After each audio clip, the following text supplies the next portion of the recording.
Hello to you at home and welcome here to the Hill on NewsNation. The Republican candidates are coming to his defense. President Biden is calling him an insurrectionist.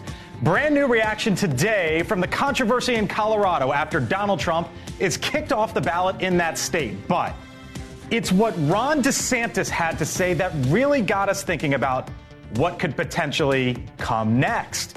Plus, did we just witness the worst Congress ever?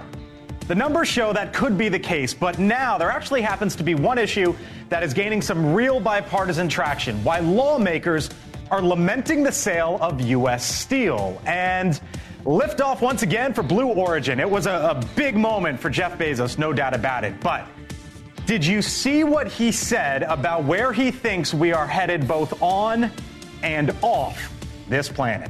Thanks for being with us here on The Hill. I'm Blake Berman, joined today by Chris Steyerwalt, NewsNation political editor and senior fellow at the American Enterprise Institute. Kelly Meyer is NewsNation's Washington correspondent. Dan Cannonen, former Obama campaign official, and Mick Mulvaney, former Trump White House chief of staff and NewsNation political and economic contributor. The Hill on NewsNation starts right now.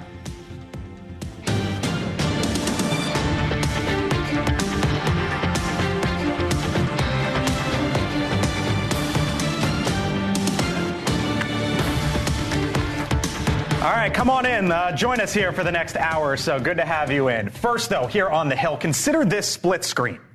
This right there, that is a live look at Eagle Pass, Texas. Our Allie Bradley reports once again the number of encounters on the southern border yesterday topped 12,000. That is just encounters. The congressman from that district, Tony Gonzalez, earlier today pleaded for federal help. In my district, local communities have no further resources to continue sustaining this migrant crisis. I am sounding the alarm as loud as I possibly can. Now, today, the president wasn't at a border state, rather a battleground state, pitching Bidenomics in Wisconsin. When you increase the middle class, the poor have a shot and the wealthy still do very well. The middle class does well and we all do well. That's what we call Bidenomics. Hello to you all. Nice to have you in. We're going to, of course, get into Colorado and what all that means and what was said here in just a moment. But I want to start with this headline, Chris, from the New York Post today. It showed this, and it simply said the word surrender. Today, the president in Wisconsin, when you've got members of Congress pleading for help at the border. So the hard part is when you're the president. So it's not that he's done nothing or isn't interested in this or whatever Republicans or the New York Post are saying. But at the same time, if you go and answer those critics, right, you go run down to the border. When the New York Post puts a headline up, if you go run down to the border and say, I'm here, I'm worried. I remember when Barack Obama was under intense pressure ahead of the 2012 election about migrants and migrant trains and all of this stuff. And Obama resisted. Eventually he broke and he went down to Texas, and it was a catastrophe, right? It was a debacle because, it's too little, it's too late. So figuring out the happy balance between caving into your critics and your enemies on the other party and trying to stay the course, it's very hard for an incumbent. But what would you make of, obviously, we're seeing record numbers right now at the southern border, and the president today, there hasn't been any action, I guess, is part of it. I think it's different this time around. How so? Typically, the border's been an issue for the last 6 or 7 elections. Yep. Okay? But it's never gotten this bad. So if you're going off of a playbook from 2020 or 2016 or 2012, the Democrat says, okay, only Republicans care about the border. I'm going to go to Wisconsin and Michigan because that's where elections are won and lost. This year, I think it's different. I think you're starting to see left-leaning media outlets talk about the border. CNN is doing pieces on the border. Democrat governors and mayors care about the border. I think Biden might be running the last race, and it might be a big mistake not to go. I grant it. It's a minefield when you get down there, but sooner or later he might have to address this for his own base, and not just Republicans. The Democratic mayors talking about this, speaking out, seeing in Chicago the 5-year-old migrant. Here was Henry Cuellar. Sorry, hold that thought for a second. Here was Henry Cuellar on the show, a Democrat yesterday. In my district, my district's about 80% Hispanic. Democrats. And guess what? When I go to church or when I go to the store, what are people telling me? Henry, you got to secure the border. We got to do something. Okay, Callie, sorry. Keep going. No, it's okay. I mean, yeah, you're seeing more and more people speaking out about this. But I will say we are seeing the White House. They were just on Capitol Hill. They were trying to, bang out this border deal if they could. They didn't get it done before Christmas, but I believe Secretary Mayorkas was back up on Capitol Hill today. So, House Republican strategy with tying this to Ukraine aid got them to kind of get some movement on the border. But as you said, it's an issue that's plagued administration to administration. So I agree with Chris's point fundamentally about where Biden should be on this. And the Obama analogy is a really good one. You run down there, it creates this optics moment that's not good for him. And think about how Joe Biden operates in politics. He wants to legislate and get to a deal and get to a grand bipartisan bargain on guns, on infrastructure, on climate. I think the framework he put together, Israel, Ukraine, border funding, which he put on the table, and then Congress went home. Right. They're going to keep working on that through January 8th, and I think they want to get something done that actually sticks. I think we're all in agreement it would be in his best interest to get a border deal for lots of different reasons. But the worse that this gets, and the worse that these optics are, and the worse that this is, so that's an incentive for Biden to get a deal. It's a disincentive for House Republicans because it's causing Biden political pain, and they want to exploit that next year. Allie Bradley, I mentioned Allie's reporting today. She is live in Lukeville, Arizona once again. Allie, I'm wondering what you're seeing there. Yeah, Lukeville, Arizona has taken the second spot here. Eagle Pass, obviously super busy right now. Customs and Border Protection confirming to us, though, that 12,200 people crossed into the United States through the southern border yesterday alone. So let's take you to some video that I actually captured here earlier this morning, just in a sea of hundreds of single adults trying to rush to get to the front of the line here for processing. And that's what we're seeing down here in the Tucson sector as people continue to pour across the border here. And as I mentioned, in Eagle Pass, Texas, the other kind of problem spot. And that means the court cases continue to pile up as well, because most of these people are being processed and released with a notice to appear. And right now we're seeing a new record. Illegal immigrants crossing into the U.S., they are given that notice to appear. But because of the crush of migrants that we're seeing and the lack of resources, some of these individuals are getting court dates 3, 4, 5 years out. We even saw one as far out as 2029. And we want to show you this video here that we just received from Congressman Tony Gonzalez, who was down in Eagle Pass here today. It shows the overcrowded, soft-sided facility. This is inside Firefly. This was this morning. Now, this facility is only meant to hold about 1,000 people maximum, you guys. The congressman was told by the sector chief there that there are 5,900 people that are in that facility to be processed. Congressman Gonzalez says that an official with DHS actually attempted to block him and his view from filming. You can kind of see a hand there at the end of that video. That is what he's saying, is someone trying to block his view there. Meanwhile, Texas Governor Greg Abbott's office confirming here to NewsNation that they are now following through on their promise to send illegal immigrants to so-called sanctuary cities. This time, though, by air. They sent 120 people from El Paso last night, landed in Chicago O'Hare a few hours later, you guys. So that is what Abbott's doing. Right now, he's already sent at least 82,000 migrants via bus, Blake. Allie Bradley live for us once again along the southern border. Allie, thank you very much. All right, on to Colorado now. Timing is everything in life, huh? Sometimes we walked out of the studio yesterday at 6 o'clock Eastern, and then, bang, the news happened. You know by now, Donald Trump kicked off the ballot in Colorado. That's 23 hours old. The president, though, was asked about it earlier today. President Biden, this was his response. Certainly it's self-evident. You saw it all. Now, whether the 14th Amendment applies, I'll let the court make that decision. But he certainly supported the insurrection. And no question about it. None. Zero. And he seems to be doubling down on about everything. Anyway. All right, so that was President Biden basically saying that Donald Trump is a quote-unquote insurrectionist. He was asked. That was his answer. There's a lot of ways to look at this, I know, and we can get into some of it. But what Ron DeSantis said today is where I want to start. He was back out on the campaign trail, and this is what the Florida governor, Republican presidential candidate, said. Look, if somebody's convicted or something of some of these things, there was no trial on any of this. They basically just said, what, you can't be on the ballot? I mean, how does that work? What's the limiting principle for that? Why could we just say that Biden can't be on the ballot because he let in 8 million illegals?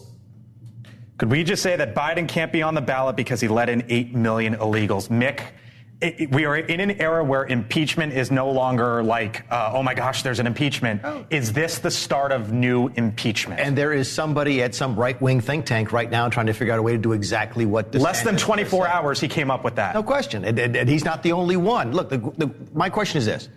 The Supreme Court has a chance to do something here. They have a chance to do something that they don't typically do on issues like this. They could do 9-0 on this. They really could. You can foresee a circumstance where the Supreme Court comes back and says 9-0. Wait a second. This section of the Constitution does not apply to the President and Vice President of the United States, because other places in the Constitution, they mention President, Vice President. This section deals with officers, senators, congressmen, etc. Be curious to see what Joe Biden says if the Supreme Court comes back 9-0.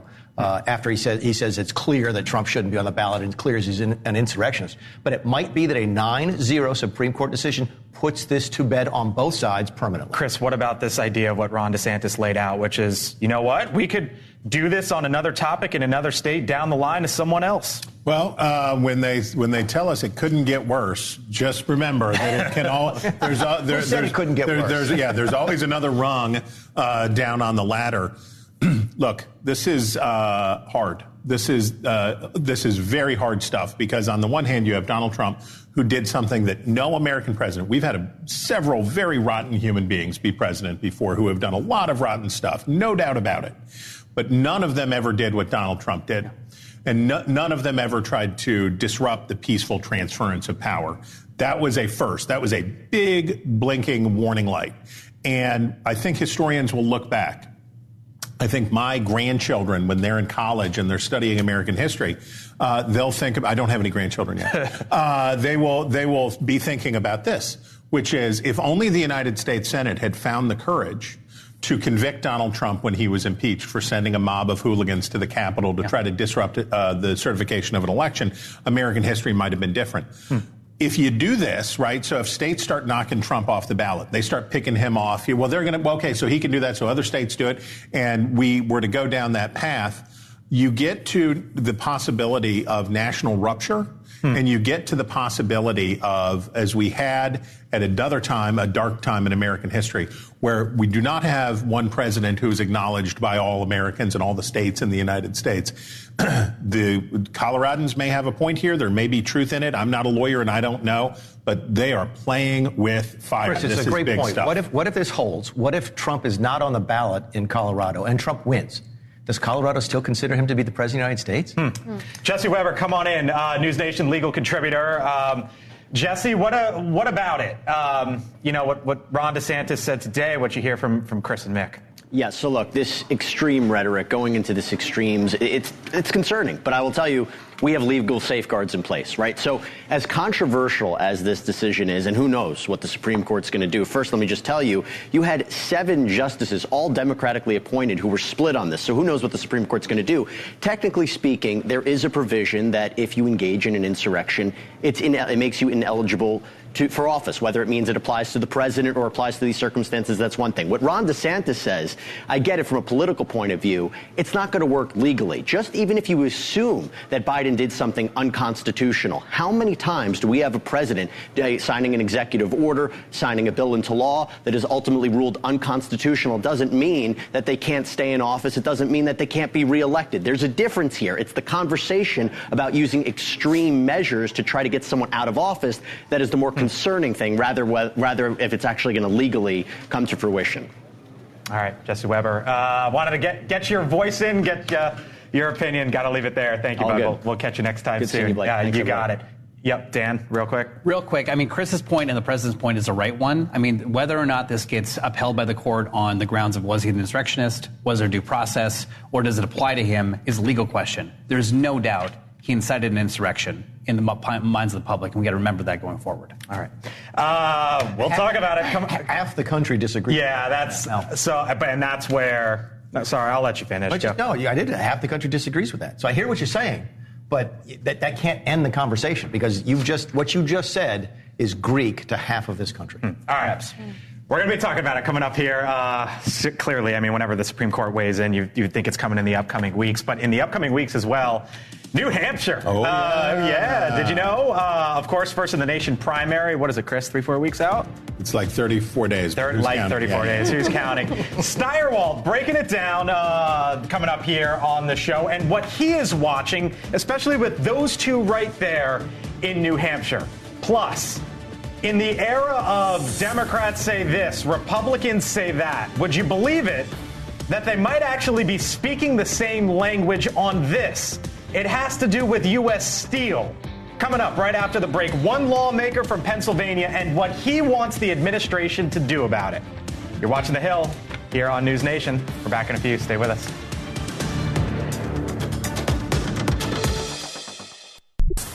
All right, welcome back here to The Hill on NewsNation. So several members of Congress from both sides of the political aisle are now opposing the sale of a major American manufacturer, U.S. Steel. That sale to Japan's largest steelmaking company.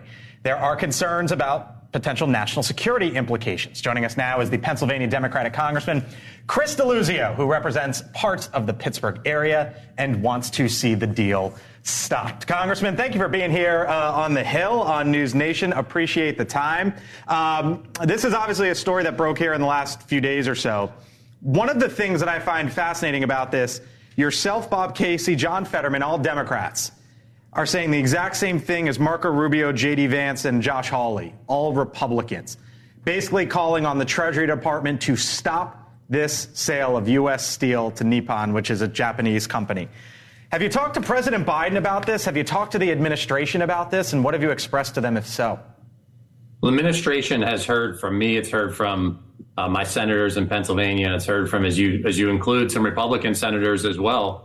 This is bad for the country. It's bad for folks in Western Pennsylvania. I represent a lot of the people who made the steel that built this country across generations, who still make that steel. And this feels like a gut punch to a community like mine that's seen this same story play out time and time again.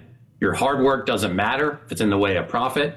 Wall Street will chase the cheapest labor, the weakest environmental rules, and everything else it can to squeeze out every penny of profit possible, to include if you describe it, if you describe it as a gut punch, I wonder if you think that President Biden would be failing Pennsylvania if this sale is allowed to go through. I think the administration has heard crystal clear from me, from Senator Casey, Senator Fetterman, and others, that the process that exists, CFIUS, the Committee on Foreign Investment in the United States, can scrutinize and block transactions like this one that hurt national security. We've asked for exactly that to happen. This is a clear concern around national security. And you throw on top of it the disregard for the union steelworkers, the steelworkers folks who work at USW, who have a contract that gives them the right to be notified and consulted on a deal like this. This is a bad way to go about making steel in this country and standing up for communities like Western Pennsylvania who do the work to do it. But you know, Congressman, this is a publicly traded company. So there is a fiduciary responsibility for that company to accept a great deal for the stockholders. And if you double up the stock price, how do you turn that down? They open themselves up to lawsuits if they don't take the deal, do they not? Yeah, that shareholder primacy myth is exactly that. Managers of companies have obligations to their workers. They have obligations to their communities. They have obligations to this country. And you think about a company like U.S. Steel, they have benefited tremendously from the Inflation Reduction Act, from President Biden's infrastructure bill. They've benefited from defense spending. They've benefited from strong action from President Trump and President Biden on tariffs. They've gotten a lot from this country, and they've gotten a lot from the people I represent. And we should expect more of them than just chasing the absolute maximum profit they can. That is the definition of what has happened in the shareholder maximization myth that Wall Street peddles and loves, and it has gutted out communities like mine, and we've had enough of it. All right, we'll leave it there. Congressman Chris DeLuzio, appreciate the time. This will be in the news for many, many weeks and months, I think, so we hope you come on back. Thank you, sir. Thank you. Mick, I know you were disagreeing with some of that. You didn't agree with the gut punch part. Well, I did. I would have asked him, why is it a gut punch? Why would it be different now? It's a publicly traded company, so all the things he said are going to happen, which is they're going to be chasing the fast dollar, they're going to be putting pressure on labor, et cetera. How is that different after the sale than it is today? It's a publicly traded company. CFIUS, this is our closest ally. So I don't understand. I would ask the congressman, anybody who opposes it, Why do you really oppose it? What is it about the fact it's owned by someone outside this country any different than being owned by someone inside this country? Why is it going to be different? But the other thing I do is, and I talk to corporate folks about this all the time, you heard at the very end a lot of what the Inflation Reduction Act was about, and a lot of what the left's elements, initiatives are about, which is, if we give you this money, you're going to owe us. Okay, and I always told corporations, be careful when you ask to partner up with the federal government, because what you're going to hear is that. You're no longer working for the shareholders. You're no longer even working for the employees. You're working for us, the federal government. That's what's at the root of some of this. And the question of, is the president going to, would he be failing that community? I mean, he's put time, money, energy. He's staking his campaign on Pennsylvania, and that's a big issue for him. I thought you brought up a great point there. What's President Biden going to do? And I think that's going to be an interesting question. I don't think he's been asked about this yet, so maybe we could catch him before he leaves for the holidays. But he's from Scranton. You ask him, Meyer. Go for it. You know what? Get in there. I gotta go. I'll go ask him. He lands at 5. Maybe he's late. But yeah, he's from Scranton. They saw the downfall of coal mines there. They felt that effect. I'm from Wilkes-Barre, Scranton. Then we saw in Pittsburgh, we saw Fetterman fighting for this. They had the steel mills in Braddock where he was mayor. So you see Bob Casey, John Fetterman joining Republicans on this. They don't want to see that happen again. They say this is bad for PA workers, and it's something that they may be able to. By the way, something to keep in the back of your mind. This is U.S. and Japan. 9 of the top 13 steel makers in the world are in China. Can I just very quick? I know you have to go, but very quickly, I want to say I am so sick to death. I grew up not far from Pittsburgh, Pennsylvania. I grew up in Wheeling, West Virginia, and I am sick to death. For 4 decades, I have heard politicians in both parties say that they were going to bring the steel industry back, say that Made in America steel was coming home. We were going to do it. It was bull hockey then. It's bull hockey now. I suppose they could stop the sale of U.S. steel and it could die more slowly. I suppose the remaining works could rust out and rot and the jobs would go that way, and maybe it would feel superior. But I have watched politicians in both parties, Republicans and Democrats, exploit the Rust Belt and the decline of American industry for short-term political gain to their own advantage, and while those communities have foundered. And it really bugs me. Chris Stirewalt from West Virginia, born and raised. The first U.S. company, by the way, on that list of biggest steel makers in the world is 16th, to Chris's point, to show you where we are. All right, now, despite that bipartisan angst with U.S. Steel, it actually turns out not much bipartisanship at all this year. Consider this question. Did we just witness the worst Congress ever? The numbers here actually could suggest maybe it's at least one of the least productive, if nothing else. Congress passed only 27 bills that became law this year. It gives the phrase, Dan, do nothing Congress, does it not? It really does, and you got the numbers there. Look at those numbers. So this year, 27 bills compared to the last 3 Congresses, you're talking in the 300 to 400s. So Mick knows this, Chris knows this. Do you bring a bill to the floor if you don't have the votes in Congress? Not normally. No. But in this House of Representatives, only 37% of the bills that came to the floor passed. Wow. Of the 83 the House passed, there are 13 that didn't even bother to message over to the Senate. They issued press releases saying we did this thing, Senate take it up, but didn't actually send it there procedurally because they knew it was dead in arrival anyhow. They've done absolutely nothing for the American people. Absolutely nothing. Take the other side of this. Well, bring the numbers back up again. Okay, pop them up. Let me ask the viewers a question. There's the numbers from the last couple of years, right? Of the number of bills passed, which are not coming up. But when it comes up, ask yourself this. You don't have that kind of cloud around here, man. So I asked the viewers, was government really that much better in 2017, 2018, 2019, 2020, 2021, 2022? Do we really measure the success of a Congress by the number of bills you pass? I'm going to actually measure it by the number of bills they don't pass. Okay? It's a different side to this. And the House has actually passed more bills in this Congress than it has like in the last 2. So I don't know if this is the metric. The media focuses very closely on this type of thing. But let me ask, anybody who's watching the show, name 5 bills that were passed in 2017, 2018. You probably can't. Name 5 bills that were passed. Tax law. You were part of that. Business Blake is on the case. There's always 1 or 2. Yeah, that's a big one. But 223. Well, hold on, though. There was, to Chris's point about manufacturing, there's 1 million new manufacturing jobs in this country because of the bipartisan infrastructure law signed by the president in the last Congress. That was impactful. I get that, but that's because that's one bill. That wasn't a volume. That wasn't a product of the number of bills that were passed. It was a really good bill in your eyes. I get that. I'm not arguing that. What I'm saying is you could pass that one bill and not pass anything else, and you'd still have that. You could pass that bill and pass 300 others, and that could still be all you have. All right. Coming up here on the show, I told you we were going to get to Stirewalt. So good. What are you going to break down? So good. What are you breaking down? We're doing it by pound. We're going to do it by pound. It's just like the congressional legislation. It won't be good, but there's just going to be a lot of it. There's going to be a lot of volume. Coming up is New Hampshire, obviously, a month from now. There's a storyline sort of threading its way in. Nikki Haley, Chris Christie. What's Chris Christie doing? Steyerwalt breaks it down on the other side of the break. Stay with us. Break it down. Did you say you're going to do it like that?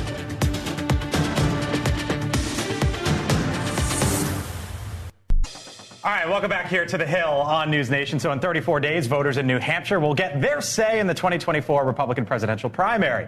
Some Republicans in the Granite State are now voicing their concern that one of Donald Trump's fiercest critics may now be paving the former president's path to the nomination. Steyerwalt here to break it down. Chris? For having been at the highest level of achievement, for having been at his highest level of achievement, the two-term governor of a medium-sized state, Chris Christie has an extraordinary place in the American political mind, a mega meme, if you will. We met him 14 years ago as the long-shot Republican winner of the governorship of Deep Blue, New Jersey, and got acquainted with his tough-talking ways and hard-charging approach. Then came a flirtation with the presidential run in 2012, which ended in grudging support for Mitt Romney. But more famously was his controversial warm welcome, don't say hug, for incumbent Barack Obama, who came to survey storm damage on the eve of the general election. Then came his reelection, Christie's reelection, soon followed by Bridgegate, in which his aides were found to have used the power of his office to punish a political foe.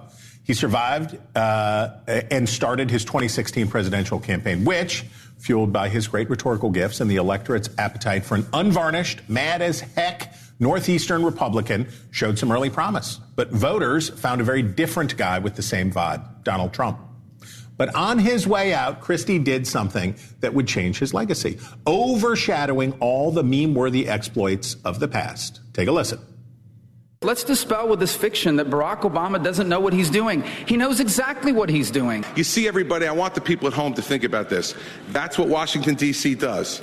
The drive-by shot at the beginning with incorrect and incomplete information, and then the memorized 25-second speech. Here's the bottom line. This notion that Barack Obama doesn't know what he's doing is just not true. There it is. He knows exactly what he's doing. The memorized 25-second speech. Christie's evisceration of Marco Rubio just before the New Hampshire primary stands tall in the lore of the election that broke the Republican Party. Robot Rubio will forever haunt the Florida senator. And when Christie dropped out and endorsed Donald Trump, giving Christie's old acquaintance some very useful help, experienced, serious-minded, and familiar with Trump, Christie was a valuable character witness for mainstream Republicans who were very nervous about Trump. Trump could have won without Christie, and Rubio sure wasn't on the way up, but it was a moment when it became obvious to all the race had changed. Trump didn't do anything for Christie. For a time, Christie tried to help Trump mediate his worst instincts in office, but by the time Trump got to January 6th, Christie was through and went on to become the most ardent, most withering critic of Trump in the Republican race. And yet, here we are again. Take a look at this. Here it is. Politico headline: how Chris Christie became a monumental problem for Haley and a potential boon to Trump.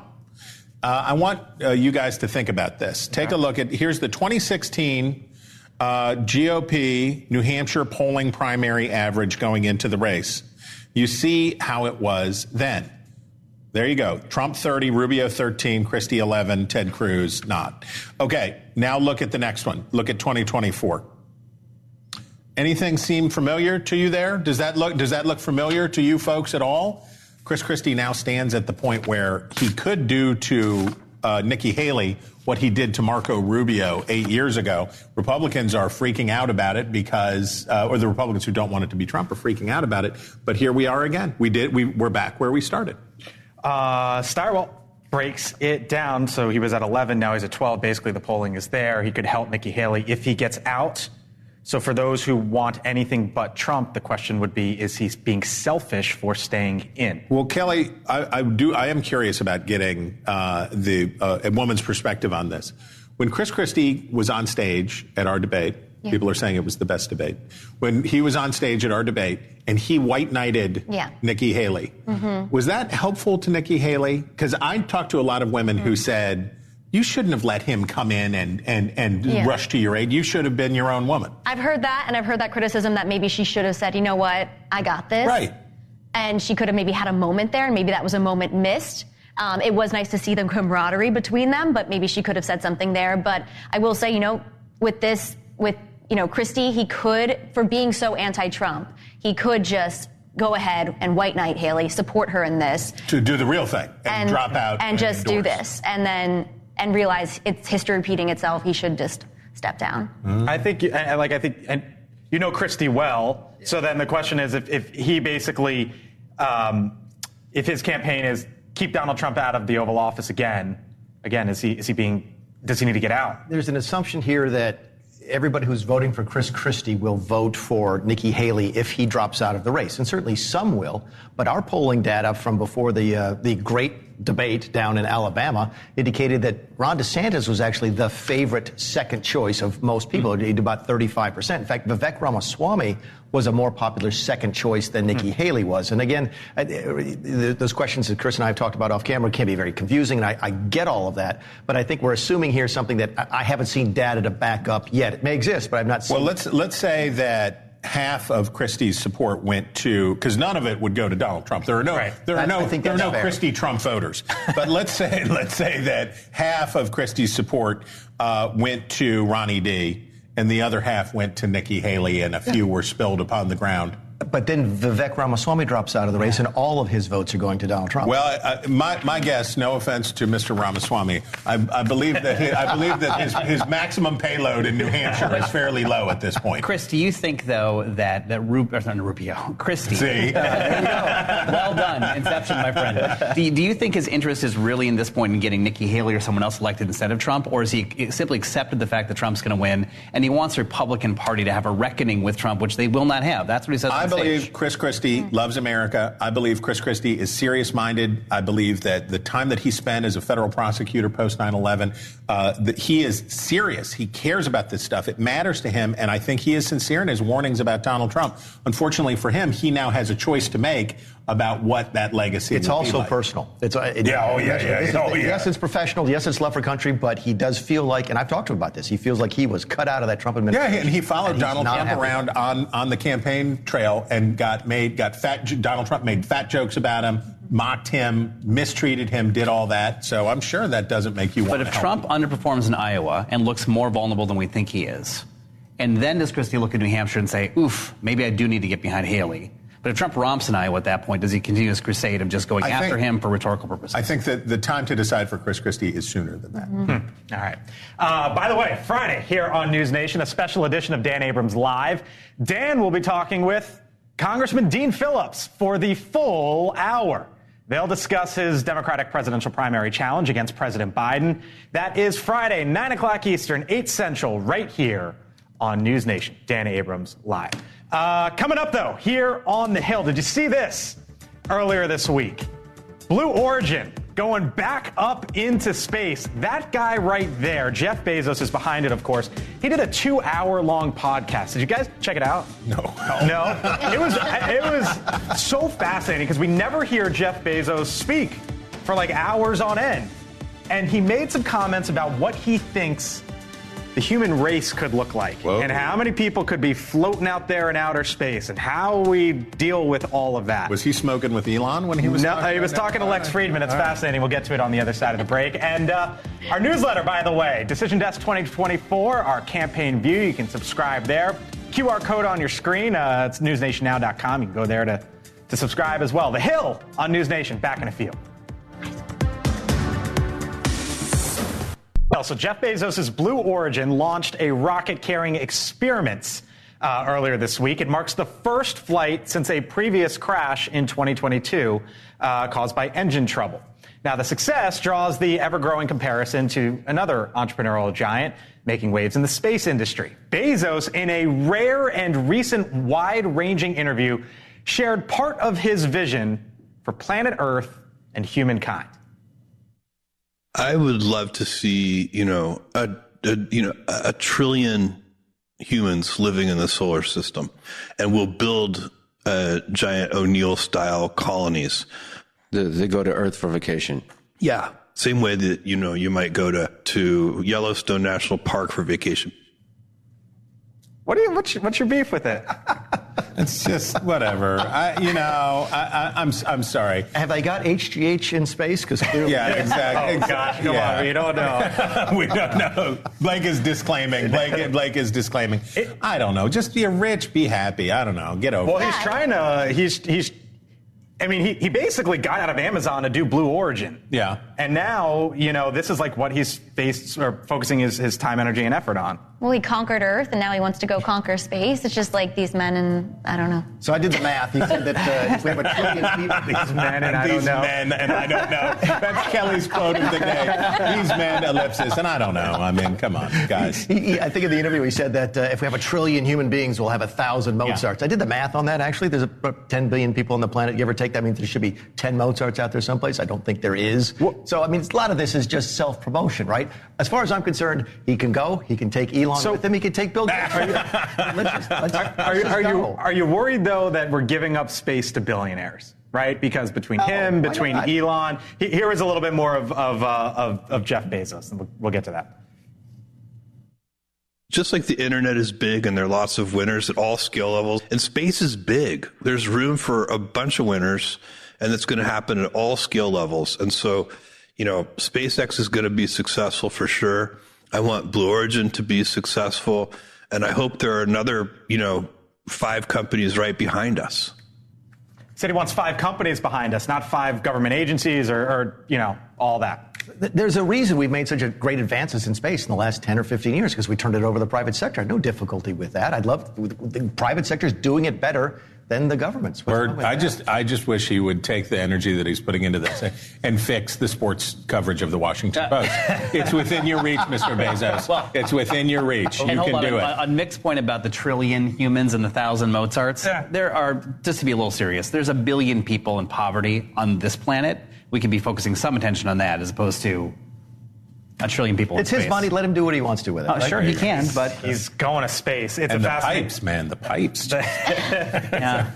You're going to be thinking about the HG. Yeah, I know. Exactly. By the way, speaking of space, did you see this? NASA discovering a special spot in space that you could say is decked out for the holidays. Check this out. The discovery is called the Christmas Tree Cluster, located in the Milky Way about 2,500 light years away. I have no clue what that means, but it's a pretty cool image. Cluster of young stars, some even bigger than the sun. The Christmas Tree Cluster. Bezos paid for it. Exactly. You think he paid for that? Bezos got that. It's going to say Amazon. It's going to say Prime. All right, meantime, Harvard's President Claudine Gay is back in the hot seat tonight. She is facing fresh allegations of plagiarism unearthed in an official academic complaint. Harvard's Research Integrity Office received the complaint yesterday, detailing over 40 cases of alleged plagiarism. And now, this just hit my inbox moments ago. Now comes word that the House Education Committee, where Gay made the controversial comments about genocide earlier this month, they are now expanding their investigation to cover the new plagiarism allegations against Harvard's president. Elizabeth Vargas, come on in. I know you're going to be discussing this on your show later tonight, but I asked Virginia Fox on this program last week. She's the head of the Education Committee. Are you going to haul Claudine Gay back in? She wouldn't commit to it. She said basically, we're going to see where the investigation goes.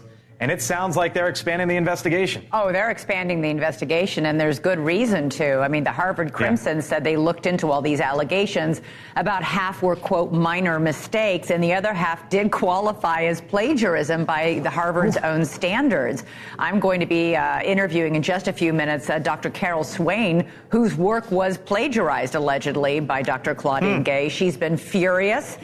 Speaking out about why she's been calling on Claudine Gay to resign, thinks, no college president, much less the president of Harvard, should have these allegations hanging over her. And now that there are new allegations of plagiarism, and now that this congressional inquiry has expanded to include charges of plagiarism, she's going to have a lot to say about that. So, yeah, it's a big thing. Got to say, I'm still a little stuck on Mick Mulvaney, wondering whether or not there's human growth hormone in space for Jeff Bezos.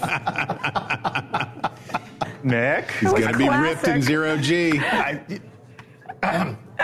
Am I the only one who thought it? No. Okay, come on. How can you pump iron in zero gravity, though? You're the only one who right. said it. I'm telling you, Elizabeth, when you have time, you should listen to this podcast with Bezos because it's like, what is he envisioning? What is he thinking about? I know. A trillion people in space in tubes. Can you define a panic attack for me? That's it.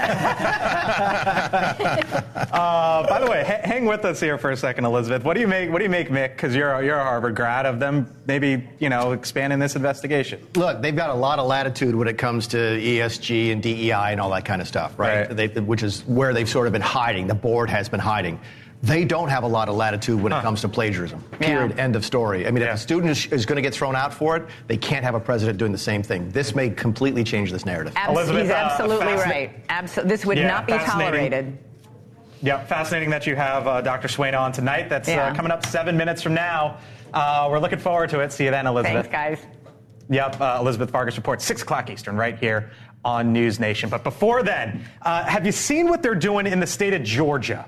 The governor there, Brian Kemp, all of a sudden they've got a surplus with the budget, and he's made a decision on, you know what, we're going to hand some money out.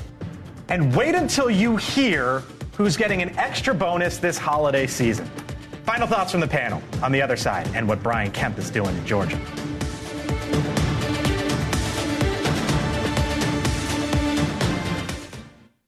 Tonight on NewsNation, a first listen to the never-before-heard tapes of notorious serial killer John Wayne Gacy, what the murderer revealed about his victims and dozens of other crimes. Tonight on Banfield, only on NewsNation. We say goodbye. Here's a story that caught our eye. It's a little bit of holiday cheer, you could say. The governor in the state of Georgia, that man right there, Brian Kemp, announcing that the state will provide a $1,000 bonus for public workers, including 196,000 teachers. Now, the governor saying in a statement, quote, "This will arrive during the holiday season, and it's part of my administration's way of showing our appreciation for all that they do." Part of the reason Georgia's able to do this, the state has a surplus of almost $11 billion. I say it all the time, teachers, thank you. And the governor doing an amazing thing there. In a normal political time, Brian Kemp would be the front runner for the Republican nomination for president right now. He'd be the dude in a more normal political time. He's had an extraordinarily successful run in Georgia. He won. He did it. He's popular. He has bipartisan support. Yeah. But by the way, to show you where they are right now, or where we are with politics, the bonus does not apply to elected officials. There you go. That's the way to do it, right? Fun show. Great to hang out with all of you. Thank you very much.